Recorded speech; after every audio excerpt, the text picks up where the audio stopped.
You know, when I saw the debate in Kenya as to how I traveled to the US, you know, and there was, you know, all manner of figures, you know, this plane is this big and it is like this, Google here, Google there.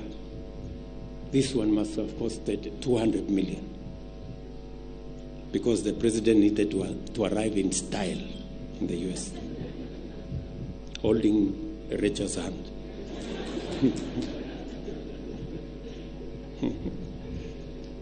You know, I am a very responsible steward. Believe you me.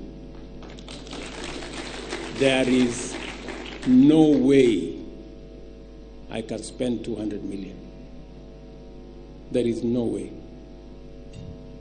In fact, let me disclose here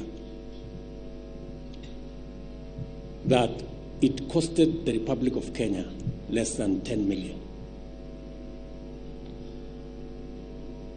Because, let me tell you, I am not a madman.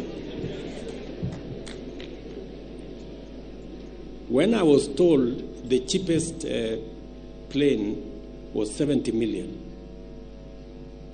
I told my office, go book Kenya Airways. Yeah. So when some friends of mine heard that I was going to travel Kenya Airways, and we have built a big reputation as a country. We have built friends. Some friends told me, how much do you want to pay? I said, I'm not ready to pay more than 20 million. They said, bring 10 million, we will give you the plane.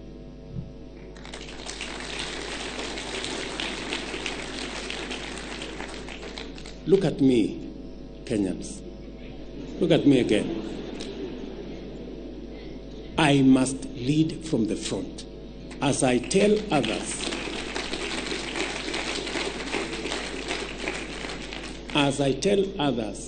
to tighten up their belt, mine must be where to begin. So relax, you know, and the debate must end because I am that responsible. And it is going to be that way. We're going to make sure that we tighten up